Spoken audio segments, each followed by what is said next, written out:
Welcome to ప్రజా చైతన్యం. నేను మీ మధ్య ప్రస్తుతం మనం సామాజిక సాధికార యాత్ర గోపాలవరం నియోజకవర్గంలో ఉన్నాము. ప్రస్తుతం అయితే జగన్మోహన్ రెడ్డి మీద చేస్తున్న దుష్ప్రచారాలు అయితే ఏవైతున్నాయో అమ్మఒడి సంబంధించి కూడా కోత చేస్తున్నారని చెప్పేసి మనతో పాటు సీనియర్ నాయకులు ఉన్నారు. సార్ నమస్తే అండి.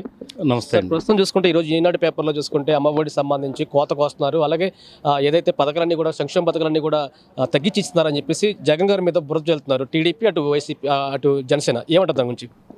ముఖ్యంగా చంద్రబాబు నాయుడు గారు సీనియర్ అన్నమాటే కానీ ఆయన ఎప్పుడు కూడా ఫాలోవర్గానే ఉండిపోతున్నాడు. ఎప్పుడు ప్రజలకు ఏం చేయాలనేది సామాన్య ప్రజలకు ఆయనకి తెలియదు ఫస్ట్. రెండోది ఏంటంటే ఎవరైనా ఒక పథకాన్ని ప్రవేశపెట్టాక ఆ పథకంలో లోటుపాట్లను ఎత్తి చూపడం, వాళ్ళని విమర్శించడమే పని తప్ప పేద ప్రజలకు కానీ లేకపోతే పేద బలహీన వర్గాలకు కానీ ఏం చేయాలనేది ఏ కోసన కూడా ఆయనకి తెలియదు. కేవలం ఎప్పుడూ డిక్టేటర్షిప్ మెయింటైన్ చేస్తూ ఎవరిని వెన్నుపోటు పడవాలి, అధికారంలో ఎలాగ కొనసాగాలనేదే ఆయనకు ముఖ్యమైన ఉద్దేశం తప్ప ఈ పేదవాళ్ళని ఏ విధంగా పైకి తీసుకురావాలి, ప్రజలకు ఏ విధంగా చేయాలనేది కాదు. ఈరోజు జగన్మోహన్ రెడ్డి గారు అధికారంలోకి వచ్చాక ముఖ్యంగా ఆరోగ్యానికి సంబంధించిన విషయాన్ని తీసుకుంటే గతంలో వైట్ కార్డు హోల్డర్కి మాత్రమే ఆరోగ్యశ్రీ వర్తింపజేసేవారు.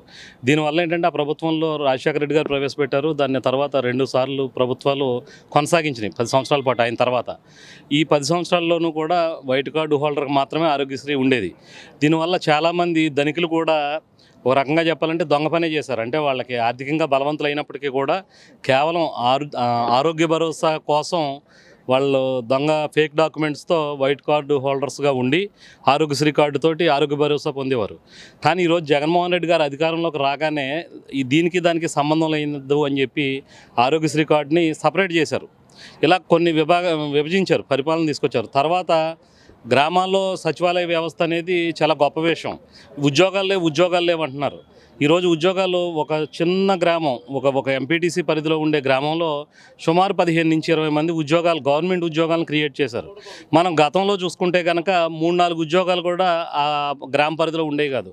ఇకపోతే రెండోది పంచాయతీ బిల్డింగులు చూస్తే చిన్నగా ఆ గ్రామాల్లో ఎలక్షన్లో పోటీ చేసే సర్పంచులు లక్షలు ఖర్చు పెట్టి సర్పంచులు అయ్యేవారు తప్ప వాళ్ళు కూర్చోవడానికి ఒక చిన్న బిల్డింగ్ కూడా ఉండేది కాదు. ఈరోజు మీకు ఏ గ్రామంలో చూసినా గతంలో ఆంధ్రప్రదేశ్లో కానీ దేశంలో కానీ 2 ఉండేవి. ఏది ఐకానిక్గా? ఒకటి అంబేద్కర్ మహారాజ్ గారి విగ్రహం ఒకటి ఉండేది. రెండవది వచ్చేసరికి రామాలయం ఉండేది. కానీ ఈరోజు ఆంధ్రప్రదేశ్లో చూస్తే సచివాలయం ఉంటుంది. అది జగన్మోహన్ రెడ్డి గారు ప్రజలకు అందించిన గొప్ప అభివృద్ధి అది. ఇకపోతే రోడ్లు అంటున్నారు. గత ప్రభుత్వాలు మరీ పనికిమాలినతనంగా పనిచేశాయి. క్వాలిటీ కంట్రోల్ అనేది లేదు. వాళ్ళు ఇష్టం వచ్చినట్టు బిహేవ్ చేసి వాళ్ళ కాంట్రాక్టర్లతో దోసుకు తిన్నారు. కాబట్టి 5 సంవత్సరాల్లో వాళ్ళు పోసిన ఆంధ్రప్రదేశ్లో ఉన్న ప్రతి రోడ్డు పోయింది.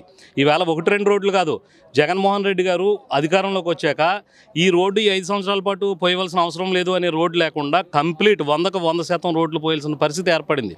ఇకపోతే ప్రభుత్వం అధికారంలోకి వచ్చాక 2 సంవత్సరాల పాటు కరోనాతో భయంకరంగా పోరాడారు ప్రజలు ప్రపంచవ్యాప్తంగా. ఈ 2 సంవత్సరాల్లో ఎక్కడా కూడా కనీసం పాలిచ్చే బిడ్డ కూడా తల్లి పక్కలో పడుకోలేని పరిస్థితి ఫేస్ చేసాం. కానీ పాపం చంద్రబాబు నాయుడు గారికి ఆ రోజు ప్రజలు కనపడలే, ఎవరో కనపడలే. పక్కనున్న సంపన్న రాష్ట్రమైనటువంటి తెలంగాణలో కరోనాకి ఎక్కడా కూడా వైద్యం చేయలే. కానీ ఆంధ్రప్రదేశ్లో వాలంటీర్ వ్యవస్థ ఎవరికన్నా కరోనా వచ్చిందంటే వాళ్ళకి కూరగాయలు, పళ్ళు, మందులు ఏ రకమైనటువంటి అవసరాన్నైనా సరే ప్రభుత్వం తీర్చింది. ఇకపోతే ఆరోగ్యశ్రీలో పెట్టి వాళ్ళకి చక్కటి వైద్యాన్ని అందించింది. నా మటుకు నేనే సుమారు 27 నుంచి 28 మందికి ఉచితంగా కరోనా టైంలో మా ఎమ్మెల్యే గారు, ఎంపీ గారు సహకారంతో వైద్యం అందించాం, బతికారు. కానీ 1-2 వ్యక్తులు 14-15 లక్షలు ఖర్చు పెట్టారు, కానీ వాళ్ళు బయటపడలేకపోయారు. అంటే పేదవాడికి ఏది అవసరమో ఏ టైంలో అనేది జగన్మోహన్ రెడ్డి గారికి తెలుసు. ఏం చేద్దంటే ఆయన సామాన్యులతో తిరుగుతారు. వీళ్ళు చెప్తుంటారు ఏదో మన రాజధానిలో ఆయన ఒక దాంట్లో ఉండి బయటకు రారు అని. రాంది ఎవరు? ఆయన ప్రజల్లోకి వస్తారు, ఆయనకు అన్ని విషయాలు తెలుసు. నీకు అసలు ఇల్లే లేదు, ఆయనకి ఇల్లు ఉంది కాబట్టి ఇంట్లో ఉంటాడు. ఇల్లేనోడు నువ్వెక్కడ ఉంటావు? లేకపోతే నేను ఇవిస్తాను. అది క్రెడిబిలిటీ ఉన్న వాళ్ళు చెప్పే మాట, నీలాంటి వాళ్ళు చెప్పే మాటలు కాదు. నువ్వు గతంలో ప్రభుత్వాలు రద్దు చేసిన 500-1000 రూపాయల నోట్లు అంటాడు. చెల్లని నోటు ఎన్నిసార్లు తిప్పినా అది వేస్ట్. అది జగన్మోహన్ రెడ్డి గారు మాట అంటే మాట మీద నిలబడతారు, అది పూర్తి చేస్తారు, ప్రజలకు అందిస్తారు.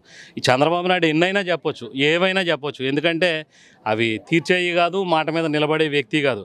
కాబట్టి ఈరోజు ప్రజలంతా సంపన్న వర్గాలు అవనివ్వండి, పేదలు అవనివ్వండి, బీసీలు అవనివ్వండి, ఎస్సీలు అవనివ్వండి, ఎస్టీలు అవనివ్వండి, ఒకే ఒక మాట, జగనన్న నువ్వే మా భవిష్యత్ అని. ఆయన భరోసా ఇస్తానంటున్నాడు. ఎవరికిస్తాడు భరోసా? నీ బతుకేవు భరోసా లేదు. నీ కొడుకు చూస్తే ఆడు మాలోకం, ఆడు తింగర మాలోకం. ఆ మాలోకం వచ్చి ఎవరికిస్తాడు భరోసా? పొద్దున ఒకటి మాట్లాడతాడు, మధ్యాహ్నం ఒకటి మాట్లాడతాడు, సాయంత్రం ఒకటి మాట్లాడతాడు. ఇక నీ పెంపుడు కొడుకున్నాడు, ఆయనేమో ఎప్పుడేం మాట్లాడతాడో ఆయనకే తెలియదు. వీళ్ళిద్దరూ వచ్చి మా పిల్లలకి ఎవరికి భరోసా ఇవ్వక్కర్లేదు. ఆ భరోసా ఏదో జగనన్న ఇస్తాడు తప్పనిసరిగా. కాబట్టి రానున్న రోజుల్లో జగనన్న తప్పనిసరిగా ఈ రాష్ట్రానికి సీఎం అవుతారు.